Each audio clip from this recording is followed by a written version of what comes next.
You think you know what famine is. You've heard about failed rains in Africa, the Irish potato blight, or maybe the biblical tales of starvation and hunger.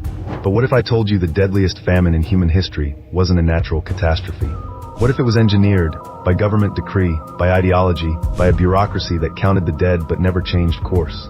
Between 1958 and 1962, at least 30 million Chinese men, women, and children starved to death. In some provinces, whole villages vanished. Parents ate leaves, bark, sometimes even their own children. The world's largest country, locked behind a wall of propaganda, turned its own peasants into fuel for an ideological experiment. And the world, knowing, seeing the signs, said almost nothing. This is not just a story of famine. It is a story of power without accountability, of utopian dreams turned nightmare, of how millions can die not because nature failed, but because truth itself was buried. This is the story of the Great Chinese Famine, the deadliest crime almost nobody talks about. Chapter 1. The Promise of Utopia. Mao's vision. To understand the famine, you have to start with Mao Zedong. In the aftermath of World War II, Mao's Communist Party seized control of China, promising an end to centuries of chaos and humiliation. The People's Republic would bring prosperity, dignity, and above all, modernity to a nation scarred by war, poverty, and imperial exploitation. In 1958, Mao launched the Great Leap Forward. The idea was as grand as it was reckless.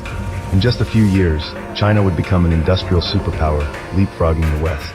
The means? Mobilize the entire rural population into people's communes, abolish private property, and unleash the revolutionary will of hundreds of millions. Mao declared, "The east wind is prevailing over the west wind." Grain production would double, then double again. Backyard furnaces would outproduce British steel. In the new China, nothing was impossible, except, as it turned out, telling the truth. Chapter 2. The machinery of mass delusion. The Great Leap was not just a slogan. It was a campaign of mass mobilization on an unprecedented scale. The Chinese countryside became a vast laboratory.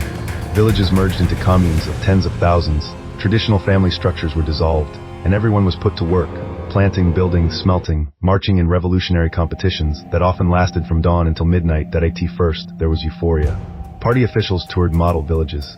Propaganda teams painted slogans, "Surpass Britain in 15 years."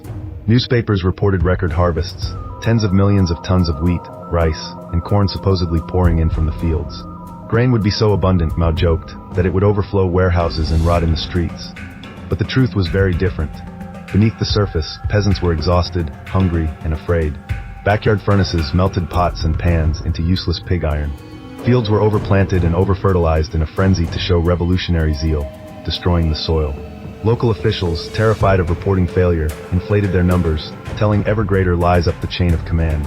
Those at the top, including Mao himself, only heard what they wanted to hear. Chapter 3. When fantasy meets reality. Hunger begins. The first signs of trouble appeared quietly. In 1959, in Anhui, Sichuan, Hunan, and other grain-producing provinces, villagers began to run out of food before the next harvest. Communal kitchens had replaced private meals, with grain supplies pooled and rationed out. At first, people ate thin porridge, then watery soup. Then, the kitchens ran out of anything to cook. But in Beijing, the communist elite remained insulated. Officially, grain production had reached record highs. On paper, there was more than enough to export. And so the government sent grain abroad, fulfilling trade deals with the Soviet Union and buying influence in the Third World. At home, the quotas for government procurement grew ever more demanding. A peasant in Hunan remembered. They took everything, the grain, the seed, even the leaves from the trees. If you tried to hide a handful of rice, you risked a beating, arrest, or worse. The result was starvation. But admitting this meant admitting the failure of the Great Leap. And so the state insisted there was no famine. Hunger, they said, was a local problem or the work of rightists and class enemies. Meanwhile, local officials, desperate to avoid blame, doubled down, taking more grain, accusing the hungry of hoarding and sabotage. Chapter 4. Starvation. The mechanics of death. By 1960, the machinery of the famine was running at full speed. The communal kitchens were empty. People scavenged for wild grass, tree bark, clay. Reports of starvation deaths spread, but no one dared to speak openly. In some regions, death rates soared to 30%. The population halved in just a few months. Corpses were left in fields or along village roads. There were no funerals. Neighbors were too weak to bury the dead, and sometimes too hungry to care. State violence became routine. Work teams beat or tortured those caught stealing food or hoarding. Grain inspectors forced peasants to strip naked to find any hidden rice. Children accused parents. Husbands denounced wives. The collective madness was so complete that, in some places, mothers watched their children starve rather than risk being labeled counter-revolutionary. Personal accounts, recovered decades later, speak of unimaginable horror. One survivor in Hunan described watching his father, delirious from hunger, eat mud until he died. In Sichuan, villagers ate tree bark, then the leather from shoes, then each other. Cannibalism is the darkest chapter of the famine, but it happened. Records show that in some villages, desperate families dug up bodies to eat the flesh, or killed children to keep the rest alive. In some cases, local officials took part, sometimes out of hunger, sometimes as punishment, a further breaking of human bonds. Chapter 5. The cover-up, lies, violence, and silence. How do you hide the deaths of 30 million people? You rewrite reality itself.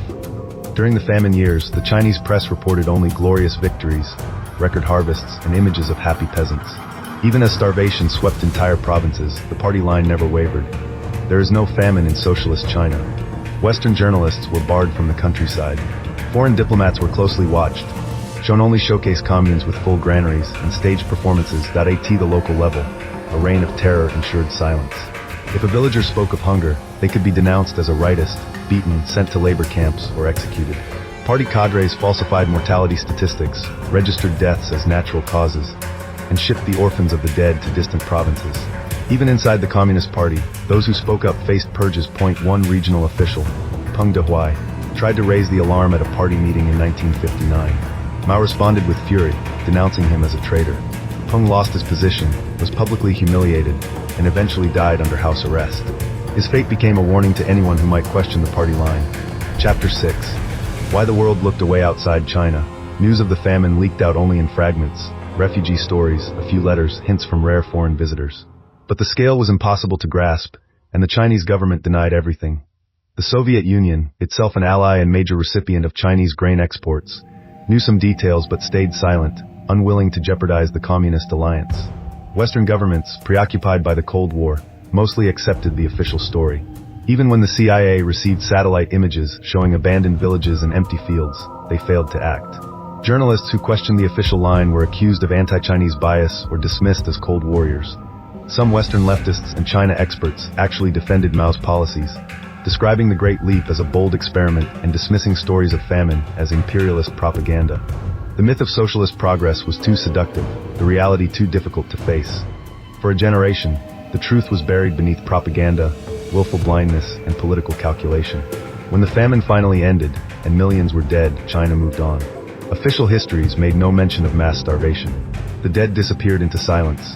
Chapter 7. The End of the Famine, and the Price of Truth. By 1962, even Mao's closest advisors could no longer deny the catastrophe. In some provinces, there were not enough people left to plant the fields.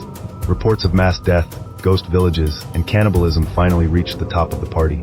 Pragmatic leaders, led by Liu Shaoqi and Deng Xiaoping, quietly reversed the most disastrous policies. Communes were relaxed, private farming returned, and grain imports increased.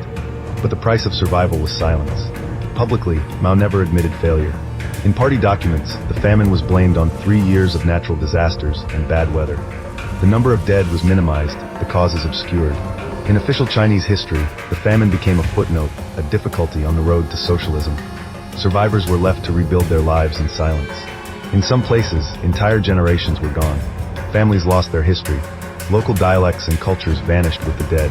The psychological scars of hunger, betrayal, and cannibalism ran so deep that many survivors refused to talk about it even decades later. Chapter 8. The evidence emerges. Breaking the silence, the true story of the Great Chinese Famine began to surface only in the 1980s and 1990s, as China opened to the world and brave historians, journalists, and survivors began to speak. Researchers like Yang Jixing, whose own father died in the famine, risked their lives to collect village records, hidden archives, and oral histories. They found mountains of evidence, secret party reports, lists of the dead, coded telegrams between officials, even photographs of mass graves. Their findings were staggering. The death toll, once estimated in the millions, rose to 30 million, some say even higher. In places like Anhui, Hunan, and Sichuan, population loss was catastrophic. In some counties, over half the people died. The stories were even worse. Letters smuggled out of China described villages where everyone is dead, only the wind remains. Survivors recounted how mothers fed their children clay, how families drew lots to see who would live and who would be eaten. Some saved the bones of the dead for years, unable to bury them without ceremony. Chapter 9. the propaganda machine. Rewriting memory. Why is this famine so little known, even today? Because the Chinese state, and in many ways the world, chose not to remember. In China, open discussion of the famine is still forbidden. School textbooks refer only to 3 years of difficulty. Memorials are rare, often vandalized or closed by authorities. Survivors are warned not to speak to foreigners. Journalists who report on the famine risk censorship, harassment, or arrest. Official histories celebrate the progress of the Mao era, glossing over the mass deaths. The party line insists that mistakes were made, but heroic leadership saved the country. Dissenters are accused of hurting the feelings of the Chinese people or spreading rumors. Outside China, the famine is often ignored in Western histories, reduced to a line or a statistic, overshadowed by the drama of the Cold War or the later opening up of the Chinese economy. But the evidence remains in the archives, in the villages, in the memories of the few survivors still alive. Chapter 10. The Human Cost. Personal stories of loss. To grasp the scale of the famine is to risk losing yourself in numbers. But behind every statistic is a human being. In Gansu province, an old woman named Lu Meiying remembers watching her 4 children die, one after the other. They were so hungry they didn't even cry at the end, she recalled. We boiled grass and tree bark. At the end, there was nothing left. I wanted to die, but I had to survive because someone had to remember. In Hunan, a boy named Zhang Dali survived by eating clay dug from the riverbank. He never grew to full height. At 60, he still dreamed of food and still woke in the night, haunted by the memory of his little sister, who died with her arms around his neck, asking for a bowl of rice. In Sichuan, a father buried his wife and 3 children, then tried to kill himself, but was stopped by neighbors who needed his help to dig more graves. In Guangxi, an entire village disappeared. No graves, no records, just empty houses slowly collapsing under the weight of time. These stories are legion, each one a testament to suffering, to endurance, and to the deliberate cruelty of a system that turned its people into expendable numbers. Chapter 11. The Global Lesson. Why this history matters. Why tell this story? Why drag into the light a crime so vast, so painful, that even its survivors want to forget? Because the Great Chinese Famine is not just a Chinese tragedy. It is a warning to the world.